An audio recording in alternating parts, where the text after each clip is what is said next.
قد افلح المؤمنون الذین هم فی صلاتهم خاشعون،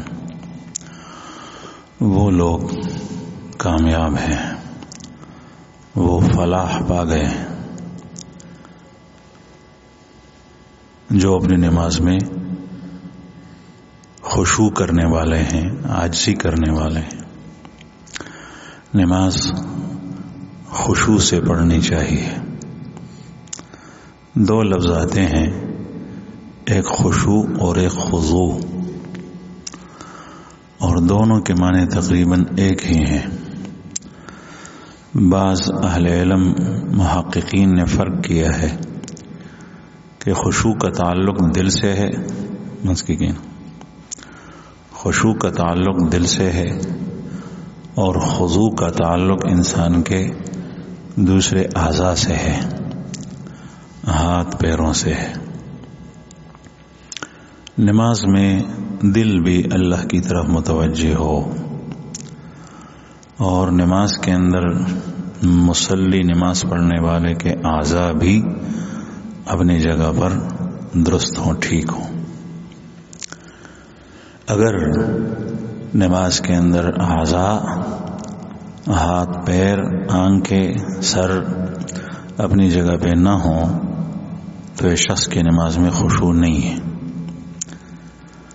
اور خضوع نہیں ہے، اور اگر اس کا دل نماز کی طرف اور اللہ کی طرف متوجہ نہ ہو تو دل کا خشوع نہیں ہے۔ حالانکہ قرآن کریم میں اللہ جل شانہ کا ارشاد ہے، قد افلح المؤمنون الذین هم فی صلاتهم خاشعون۔ یہ نہیں فرمایا قد افلح المصلون۔ طلبہ ہیں آپ، طالب علم، قد افلح المصلون نہیں فرمایا، اس کا معنی ہے نماز پڑھنے والے فلاح پا گئے ہیں۔ قد افلح المؤمنون الذین هم فی صلاتهم خاشعون، مومن کامیاب ہے جن کی نماز میں خشوع ہے۔ فلاح اور مقصد کو وہ لوگ پا گئے جن کی نماز کے اندر خشوع ہے۔ خشوع دل کا تو یہ ہے جو بیان ہوا کہ انسان کا دل اللہ کی طرف متوجہ ہو، اس کی دل کی نظریں اللہ پر جمی ہوں۔ دی طرف تو گورا، دی پلا گورا، اس کی دل کی نظریں اللہ پر جمی ہوں، اور اس کے دل کے کان اللہ کی طرف متوجہ ہوں، اور دل کی آنکھیں اللہ کی طرف دیکھ رہی ہوں، اور ظاہری اعضاء اپنی جگہ پر ہوں۔ اب ظاہری اعضاء وہ کیا ہے کہ اگر انسان نماز میں کھڑا ہے اور وہ دائیں بائیں دیکھتا ہے تو ظاہر ہے کہ اس کی نماز میں خشوع نہیں ہے، بلکہ ایک حد تک اگر اس کی نظریں اس حد کو پار کر جائیں تو اس کے لیے سخت وعید ہے، سزا ہے، وہ حرام ہے۔ وہ کیا ہے؟ اگر آدمی اوپر دیکھے، یوں اوپر دیکھے تو یہ حرام ہے، اور سامنے دیکھے یہ جائز ہے، لیکن سب سے زیادہ عاجزی اور خشوع اسی میں ہے کہ سجدے کی طرف، سجدے کی جگہ کو دیکھے۔ دائیں بائیں دیکھے خلاف اولا ہے، مکروہ ہے، اور شیطان اپنا حصہ اچک کر لے گیا تمہاری نماز سے، اس نے اپنا حصہ اس میں شامل کر دیا جب تو نے دائیں بائیں دیکھا۔ اس لیے تو ہاتھ نماز میں کہیں داڑھی کی طرف لے جانا، کہیں ناک کی طرف لے جانا، کہیں چہرے اور بال کی طرف لے جانا، یہ نماز کے خشوع کے خلاف ہے۔ اگر کسی شخص کے ہاتھ بار بار کہیں ایک طرف جاتے ہیں کبھی دوسری طرف تو اس شخص کی نماز میں خشوع نہیں ہے۔ بعض لوگ داڑھی کے سال کھیلتے ہیں، بعض کیا کرتے ہیں، بعض دونوں ہاتھوں کے ساتھ۔ فقہا نے لکھا ہے کہ اگر دونوں ہاتھوں سے کسی نے نماز میں کوئی کام کیا، دونوں ہاتھوں کو اس نے اٹھا لیا تو اس کی نماز فاسد ہو گئی، اس لیے کہ یہ شخص نماز میں نہیں ہے۔ دونوں ہاتھوں سے کوئی کام کرے اس کی نماز فاسد ہو جاتی ہے۔ اس لیے نماز میں ہاتھوں کی اپنی جگہ ہے، وہ یہ کہ قیام کے اندر آپ ناف کے اوپر نماز ہاتھ باندھے ہوئے ہوں، رکوع کے اندر گھٹنوں کو پکڑے ہوئے ہوں مضبوطی سے، اور سجدے کے اندر زمین پر ہوں اور اس کی انگلیاں قبلے کی طرف ہوں، اور چہرہ دونوں کے ہاتھوں کے درمیان میں ہو، نہ ہاتھ سر سے آگے ہوں اور نہ بہت زیادہ پیچھے ہوں، بلکہ کانوں کی لو کے برابر ہوں سجدے میں، اور سجدہ دونوں ہاتھوں کے درمیان آپ کریں۔ تو یہ ہاتھوں کا خشوع ہے۔ پیروں کا خشوع یہ ہے کہ پیر نہ زیادہ کھلے ہوں یوں، اور نہ بالکل ایک دوسرے کے ساتھ ملے ہوئے ہوں، یہ بھی خشوع کے خلاف ہے، یہ بھی خشوع کے خلاف ہے۔ پھر جب آپ پیر زیادہ کھلے رکھیں گے تو پھر دوسرا آدمی بھی اس طریقے سے پیر کھلے رکھے گا، تو دونوں کے درمیان میں کتنا فاصلہ ہوگا۔ دوسری بات یہ ہے کہ آپ اذیت کے مرتکب ہو رہے ہیں، دوسرے شخص کو اذیت دے رہے ہیں۔ آپ کو پتہ ہے کہ نماز کے اندر کوہنیوں کو کھلے رکھنا چاہیے، لیکن آپ کو یہ بھی پتہ ہونا چاہیے عورتوں کی طرح نہیں، یہ عورتوں کی نماز ہے، نماز کے اندر کوہنیوں کو کھلی رکھیں۔ لیکن اگر آپ کی کوہنیوں سے کسی کو تکلیف ہو تو آپ کوہنیوں کے سمیٹ لیں، اس لیے کہ ایذا دینا کسی مسلمان کو یہ حرام ہے۔ آپ اسی کے اندر خشوع رکھیں جتنا آپ سمیٹ سکتے ہیں۔ بعض لوگوں کو جماعت کی نماز کے اندر کوئی فکر نہیں ہوتی کہ میں جماعت کی نماز میں کھڑا ہوں، وہ کھڑے ہوتے ہیں جماعت کی نماز میں، دائیں بائیں جو شخص ہوتا ہے اس کو اس سے تکلیف ہوتی ہے، اذیت ہوتی ہے، اس کی کوہنیوں سے، اس کے ہاتھ سے، اس کے پیروں سے، جس طرح کبڈی کھیلتا ہے۔ حضرت مفتی صاحب نے ایک دفعہ ارشاد فرمایا کہ ہم سفر میں تھے اور ان کے ساتھ ان کا ایک ساتھی تھا، نوجوان تھا۔ فرماتے ہیں کہ ہم کسی نماز میں کسی مسجد میں گئے، مغرب کی نماز کا وقت تھا۔ ہم نے کہا یہ مسجد ہے، راستے میں گاڑی کھڑی کر دی، وہاں پر نماز کے لیے اندر گئے۔ نماز کے اندر ہم شامل ہوئے، امام صاحب کھڑے تھے، اچانک نماز کے اندر ڈبا ڈب کی آواز آئی ایک دوسرے کو مارنے کی۔ ہم نے کہا کہ یہ نماز میں اور یہ آواز کیسے آ رہی ہے؟ ہم دور تھے، ہمیں پتہ نہیں تھا کہ کون ہے، کیا کر رہا ہے، دوسروں کی مسجد تھی تو مسافر کو زیادہ فکر بھی نہیں ہوتی کہ کیا ہو رہا ہے، وہ سوچتا ہے کہ کچھ ہوگا۔ جب نماز ختم ہو گئی تو ہم نے کہا کہ ہمارا وہ ساتھی دوسرے آدمی کے ساتھ لڑ رہا ہے۔ تو ہم نے اس کو آواز دی کہ بھئی کیوں لڑ رہے ہو؟ اس نے کہا کہ مفتی صاحب یہ شخص نماز کے اندر میرے جیب سے میرا بٹوا نکال رہا تھا، پنجاب میں یہ واقع ہوا، نماز کے اندر میرے جیب سے بٹوا نکال رہا تھا۔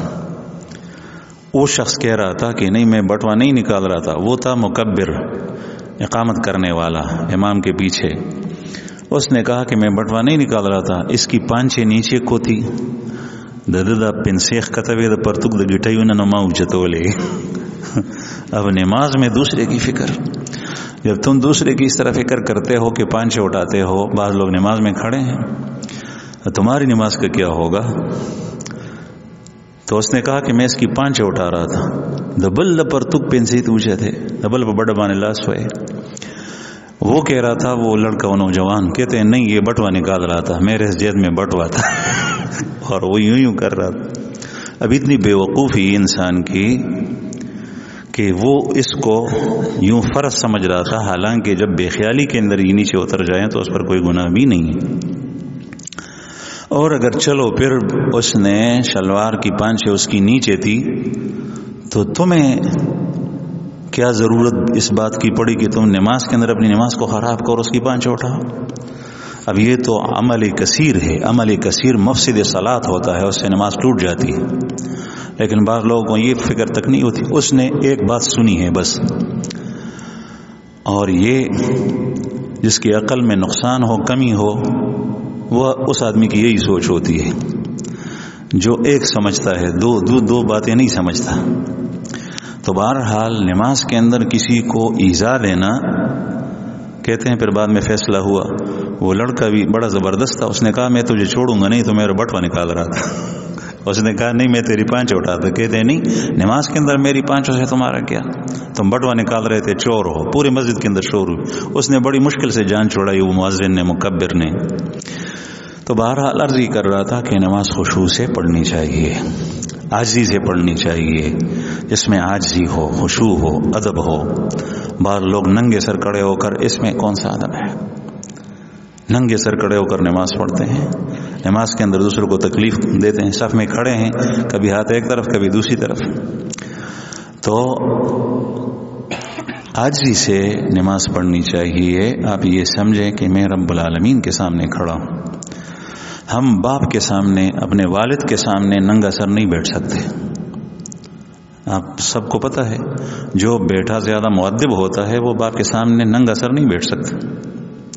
بلکہ ہمارے گاؤں کا دستور یہ تھا کہ میں جب گھر سے باہر نکلتا، میں گاؤں میں رہتا تھا، اب یہاں پشاور میں ہوں، اور میرے کندھے پر چادر نہیں ہوتی تھی تو میرے والد صاحب مجھے گھر واپس کرتے کہ چادر کیوں بھول کر آئے ہو، چادر اٹھاؤ، تیرے کندھے پہ چادر نہیں ہے. یعنی بغیر چادر کے گاؤں میں گھومنا پھرنا یہ ادب کے خلاف ہوتا تھا. آج کل تو نیا زمانہ آ گیا بغیر چادر کے. ٹوپی اور پگڑی تو اس سے پہلے ہے، چادر کا مسئلہ ہوتا تھا. اور ننگے سر پھرنا یہ بے ادبی تھی. آج پورے صف کے اندر ننگے سر کھڑے ہوتے ہیں، کہتے ہیں کہ کوئی ٹھیک ہے فرض نہیں ہے، لیکن خشوع کس میں ہے؟ اور آپ اگر نماز کے اندر ایک ایک چیز نکالیں گے، آپ سر کو بھی ننگا کریں گے، آپ ہاتھ بھی بار بار ہلائیں گے، آپ کبھی کیا کریں گے، کبھی کیا کریں گے، کبھی پیروں کے ساتھ کیا کریں گے، کبھی کس طرف حرکت کریں گے، تو آپ کی نماز ہے یا کبڈی ہے؟ میری سمجھ میں نہیں آتا. یہ نماز فاسد ہوگی یا نہیں ہوگی یہ تو اللہ ہی جانتا ہے. اس لیے کہ جب نماز سے نماز نہ بنے، ایک تعریف مفسد صلاۃ عمل کی یہ کی گئی ہے کہ دوسرا بندہ دور سے آپ کو دیکھے وہ سمجھے کہ یہ شخص نماز میں نہیں ہے، یہ عمل مفسد صلاۃ ہے، اس سے نماز فاسد ہوتی ہے. پہلے ایک میں نے کی کہ بار بار اٹھانے سے، دونوں ہاتھ اٹھانے سے یہ مفسد صلاۃ نماز فاسد ہوتی ہے. دوسرا قول یہ ہے کہ 2 مرتبہ سے زیادہ کرنے سے نماز کے اندر ایک رکن میں، اس سے نماز فاسد ہوتی ہے. تیسرا یہ کہ تیسرا دیکھنے والا آپ کو دیکھے. اس لیے احادیث کے اندر یہ پوری تشریح آئی ہے، لیکن تفصیل سے اس طرح نہیں ہے جس طرح میں بیان کر رہا ہوں. اس سے فقہاء نے یہ صورتیں نکالی ہیں. تو ایک صورت یہ ہے کہ تیسری صورت یہ ہے کہ باہر کا آدمی سمجھے کہ یہ شخص تو نماز میں نہیں ہے. چوتھی صورت یہ ہے کہ خود نماز پڑھنے والا اپنے آپ کو سمجھے کہ میں تو نماز میں نہیں ہوں، میں کہاں چلا گیا، میں کیا کر رہا ہوں. خود اس کو اپنی آپ یہ لگے کہ میں نماز کے اندر نہیں ہوں، تو یہ اس سے نماز فاسد ہوتی ہے. تو بہرحال نماز کے فساد کی بات تو دوسری بات ہے، نماز خشوع سے پڑھنی چاہیے. اللہ جل شانہ نے جو وعدہ کیا ہے وہ خشوع کے ساتھ نماز پڑھنے والوں کے لیے ہے. اس لیے احادیث مبارکہ میں بھی آتا ہے کہ بعض لوگ نماز پڑھیں گے لیکن نماز پرانے کپڑے کی طرح اس کو یعنی لپیٹ کر اس کے منہ پہ مار دیا جائے گا کہ یہ لے لو تیری نماز. اللہ جل شانہ کو ہماری نماز کی کیا ضرورت، اللہ جل شانہ کو ہماری نماز کی کیا ضرورت. اللہ پاک تو غنی ذات ہے. ابھی صبح کسی سے بات ہو رہی تھی کہ کبھی غلط طریقے سے کوئی غلط عمل انسان کرتا ہے، جنات سے مدد مانگتا ہے، کسی اور سے مانگتا ہے، اس کی بیماری ٹھیک ہو جاتی ہے. حالانکہ اللہ جل شانہ کی طرف سے امتحان ہے. اس لیے کہ اللہ خدا ہمارے اچھے عقیدے کا محتاج نہیں ہے، ہماری نماز کا محتاج نہیں ہے، ہمارے اعمال کا محتاج نہیں. اس کو کیا ضرورت؟ اس کی خدائی تو تب بھی تھی جب ہم نہیں تھے، اس کی خدائی اب بھی ہے جب ہم موجود ہیں، اس کی خدائی اس وقت بھی کامل رہے گی جب کوئی نہ رہے گا، اس کی خدائی اس وقت بھی ہوگی جب سارے کے سارے شرک پر جمع ہو جائیں. اللہ ایسا نہ کرے. اس کی خدائی اس وقت بھی ہوگی جب سارے مومن بن جائیں. اور اللہ جل شانہ کو کسی کی کیا ضرورت ہے؟ تو کبھی آدمی غلط کام کرنے سے ٹھیک ہو جاتا ہے، اس کو اللہ جل شانہ آزماتا ہے. اللہ پاک کو ضرورت نہیں ہے. آپ کہتے ہیں کہ میرے اوپر تو چھت نہیں گری جب میں نماز کے اندر خشوع سے نہیں پڑھ رہا، میں کبھی ہاتھ ہلاتا ہوں، کبھی یوں کرتا ہوں، کبھی یوں، کوئی چھت میرے اوپر نہیں گرا، آسمان نہیں گرا. نہیں، تمہاری نماز کی اللہ کو ضرورت ہی نہیں ہے، تمہاری طرف وہ توجہ ہی نہیں کرتا، اس سے تمہاری نماز کو کیا واسطہ. وہ غنی ہے، وہ بے پرواہ ہے. آپ دیکھتے نہیں ہیں کہ کبھی حرام خور آدمی، سود خور اور رشوت خور کو اللہ پاک تندرست و توانا جسم بھی دیتا ہے، گھر اور بنگلہ بھی دیتا ہے، گاڑی بھی دیتا ہے، اولاد بھی دیتا ہے، بیٹے بھی دیتا ہے، اس کے مقابلے میں مومن متقی پارسا پرہیزگار آدمی، اس کے پاس ان چیزوں میں کوئی چیز بھی نہیں ہوتی، اس لیے کہ اللہ جل شانہ تو بے نیاز ہے، اس کو ان چیزوں کی ضرورت نہیں۔ آپ یہ سمجھتے ہیں کہ مجھے اللہ نے مال دیا ہے، یہ تو مشرکین کا عقیدہ تھا، وہ یہی سمجھتے تھے کہ اللہ پاک نے مجھے یہاں بیٹے دیے ہیں، مجھے آخرت میں بھی دے گا، یہاں پر اللہ پاک نے گھر دیا ہے، آخرت میں بھی بڑا گھر دے گا، یہاں پر اللہ نے مال دیا ہے، آخرت میں بھی مال دے گا۔ آپ غلط کام کرتے ہیں، اللہ جل شانہ آپ کو کچھ نہیں کہتا، آپ کے ٹھیک ہونے کی دلیل نہیں ہے یہ۔ اللہ جل شانہ دنیا میں ہر کسی کو نہیں دیتا، ورنہ یہ کافر کو ایک بھی نہ ہوتا دنیا میں، سارے کے سارے کب کے ہلاک ہو جاتے، لیکن اللہ جل شانہ ڈھیل دیتا ہے۔ اس طریقے سے آپ کے مسلمان ہوتے ہوئے بھی غلط روش پر اللہ پاک آپ کو ڈھیل دیتا ہے، اپنے آپ کو سدھارنا چاہیے اور اللہ جل شانہ سے خیر اور عافیت طلب کرنی چاہیے، اور جو عمل آپ کریں اخلاص سے کریں اور طریقے سے کریں، طریقے کے بغیر نہیں، طریقے سے کریں، اخلاص کے ساتھ کریں۔ رسول اللہ صلی اللہ علیہ وسلم نے سب طریقہ بتلایا ہے، آپ صلی اللہ علیہ وسلم سب سے زیادہ عاجزی کرنے والے تھے، آپ صلی اللہ علیہ وسلم سب سے زیادہ حیادار تھے، آپ صلی اللہ علیہ وسلم سب سے زیادہ باادب تھے، آپ صلی اللہ علیہ وسلم سب سے زیادہ نرم اخلاق والے تھے، آپ صلی اللہ علیہ وسلم سب سے زیادہ خوش خلق اور اچھی باتیں کرنے والے تھے۔ قرآن کریم میں آپ کے بارے میں ارشاد ہے، لو كنت فظا غلیظ القلب لانفضوا من حولك، اگر آپ بات کے سخت ہوتے، لہجے کے سخت ہوتے اور دل کے سخت ہوتے تو یہ لوگ آپ کے پاس سے کب کے چلے جاتے۔ یہود آتے آپ کی مجلس میں بیٹھتے، مشرکین آتے، کافر آتے، تو آپ صلی اللہ علیہ وسلم میں تواضع تھی، آپ صلی اللہ علیہ وسلم انتہائی حیادار تھے۔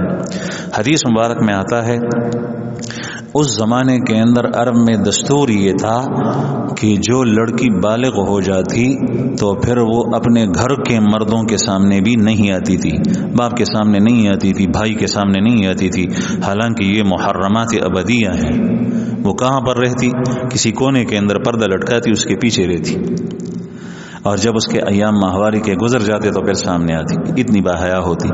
تو حدیث مبارک میں آتا ہے کہ آپ صلی اللہ علیہ وسلم اس عذراء باکرہ لڑکی سے جو اپنی خدر میں کونے کے اندر پردے میں رہتی ہے اس سے بھی زیادہ باحیا تھے، اور جس کے اندر حیا ہو وہ بے ادب نہیں ہوتا، وہ باادب ہوتا ہے۔ اس لیے ادب سیکھنی چاہیے، آداب سیکھنی چاہیے، وہ طریقے کس عمل کو کس طریقے سے کیا جائے، ہر چیز کو اپنی جگہ میں رکھنا، ہر بات کو اپنے مناسب جگہ میں کہنا، یہ ادب ہے۔ تو نماز خشوع کے ساتھ پڑھنی چاہیے، عاجزی کے ساتھ پڑھنی چاہیے۔ جو یہاں پر ساتھ اعتکاف کے لیے آتے ہیں تو یہ چونکہ وہ آج اعتکاف کی رات ہے، کچھ نہ کچھ کہنا پڑتا ہے، تو یہ اسی سلسلے میں نے عرض کیا کہ آپ سیکھیں یہ طریقہ۔ آج آپ جو نماز پڑھیں گے، ابھی سونے سے پہلے بھی 4 رکعت نفل پڑھیں، اور جنہوں نے وطر نہیں کیا وہ وطر پڑھیں، اور جہاں بات ختم ہو جائے تو فوراً سورہ ملک پڑھیں، پھر اس کے بعد نفل پڑھیں، اس سے کے بعد سو جائیں۔ وہ نفل اسی طرح پڑھیں آرام آرام سے، اور ہر اندام اپنی جگہ پر ہو، اور جس طریقے سے اللہ جل شانہ کے ساتھ باتیں ہو رہی ہیں کوشش کریں۔ انشاءاللہ جب آپ کوشش کریں گے تو آپ سیکھ جائیں گے اس کو۔ آپ کے ہاتھ، آپ کی ٹانگیں، آپ کی توجہ، آپ کی آنکھیں، یہ سب اپنی اپنی